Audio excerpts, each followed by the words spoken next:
Perkenalkan nama saya Irwandi dengan NIM E1121241030. Video ini saya buat untuk memenuhi tugas UAS mata kuliah kajian primordial kelas B dengan dosen pengampu Mbak Dwi Surti Junida SOS MSI.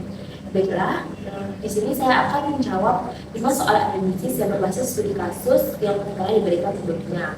Oke, pada soal nomor 1, kenapa konflik lahan itu terus terjadi? Nah, saya mungkin akan menjawabnya menggunakan perspektif kekuasaan atau power relations. Konflik teritorial antara masyarakat adat, korporasi, dan negara itu terus berulang, bukan karena masalah teknis batas wilayah, melainkan karena adanya ketimpangan kuasa. Nah, tanah seringkali dipandang oleh negara dan korporasi itu hanya sebagai komoditas ekonomi untuk investasi mereka, bukan uang hidup. Nah, jika dilihat menggunakan perspektif kekuasaan, negara mempunyai otoritas hukum untuk menerbitkan izin seperti hak guna usaha, sedangkan masyarakat lokal hanya punya modal sejarah dan ingatan kolektif. Sama halnya seperti kasus Rempang atau konflik sawit di pedalaman Kalimantan, di mana korporasi datang membawa kertas legalitas dari atasannya, sementara warga bertahan dengan ruang hidup yang sudah mereka kelola secara turun-temurun. Benturan dokumen versus ruang hidup inilah yang memicu konflik. Lanjut pada soal nomor 2, saya akan melihat studi kasus ini terkait dampak ekspansi ruang bagi masyarakat lokal menggunakan perspektif ekologi politik, di mana kita melihat bagaimana akses terhadap sumber daya alam didistribusikan secara tidak merata akibat keputusan politik ekonomi. Nah, perubahan tata ruang inilah yang memicu marginalisasi berlapis. Ketika hutan atau sungai berubah jadi kebun sawit atau tambang, nah alam tidak lagi netral. Warga lokal mengalami pemisahan paksa dari sumber penghidupannya. Nah, warga tidak hanya kehilangan komoditas alam, tetapi juga kehilangan identitas sosial mereka dan budaya mereka. Lainkan saja, misalnya jika masyarakat di sepanjang Sungai Kapuas contohnya, baik hulu sungai itu rusak akibat ekspansi skala besar. Mereka itu akan kehilangan air bersih, ikan, bahkan ritual adat yang bergantung pada kelestarian sungai tersebut. Nah, mereka asing di tanah mereka sendiri. Lanjut pada poin nomor 3, yakni bisa dibilang benturan hukum adat versus hukum negara. Maka seperti yang sudah saya pernah pelajari sebelumnya, saya akan membahas ini menggunakan perspektif antropologi hukum. Nah, di sini dilihat bahwa cara pandang negara itu terlalu kaku atau legalistik formal.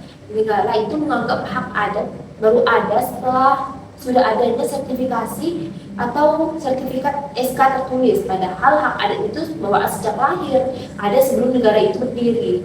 Nah, ini adalah masalah pluralisme hukum. Ada 2 sistem hukum yang berjalan di ruang yang sama, tapi negara memaksa hukumnya sendiri atau sebagai superior atau yang paling tinggi lah gitu, yang paling berkuasa. Nah, contohnya pada putusan MK Mahkamah Konstitusi nomor 35 yang bilang hutan adat itu bukan hukum negara, melainkan masuk dalam kategori hutan hak. Tapi praktiknya di lapangan, warga itu tetap harus mengurus administrasi yang rumit dan birokrasi tertunda untuk dapat pengakuan, sementara lahannya udah keburu keincar oleh investor. Baik, pada soal nomor 4, dimana apakah legitimasi formal itu selalu menentukan hak seseorang atas tanah atau wilayah? Nah, saya akan menjelaskan menggunakan perspektif konsep legitimasi sosial. Saya rasa sertifikat kertas bukanlah satu-satunya penentu kepemilikan tanah di desa. Di tingkat akar rumput, pengakuan tetangga dan sejarah lisan itu jauh lebih hidup dan dihormati. Nah, jika dilihat dari perspektif konsep legitimasi sosial, ini menunjukkan bahwa hukum yang hidup atau living law berbasis pada kompromi dan batas sosial, bukan garis kaku di atas sertifikat. Contoh misalnya di desa Mengarengas, warga itu sudah tahu batas tanah mereka lewat pohon atau parit. Nah, itu ada kesepakatan bersama. Begitu program sertifikasi massal masuk tanpa pemahaman sosial, batas sosial yang atur itu jadi seolah-olah dipaksa menjadi kaku dan malah memicu konflik antar tetangga. Lalu yang terakhir, peran dunia atau media digital dalam konflik agraria ini bisa dibilang sebagai pisau bermata dua. Nah, dalam konflik teritorial, Oh iya, di sini saya akan melihatnya sebagai gerakan sosial daripada sekedar konsumsi publik belaka. Media digital menjadi alat perjuangan yang ampuh. Platform digital juga berhasil memecah monopoli informasi yang dulu dikuasai oleh pihak penguasa.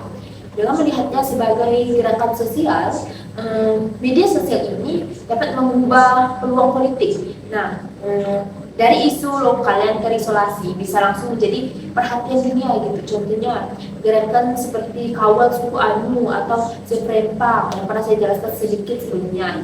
Di pembuktian tadi lewat rekaman video warga yang diviralkan misalnya di sini nih, tekanan publik itu memaksa institusi negara untuk turun tangan, maka kamera HP ini menjadi senjata advokasi bagi warga. Mungkin hanya itu yang dapat saya sampaikan. Kurang lebihnya saya mohon maaf. Wassalamualaikum warahmatullahi wabarakatuh.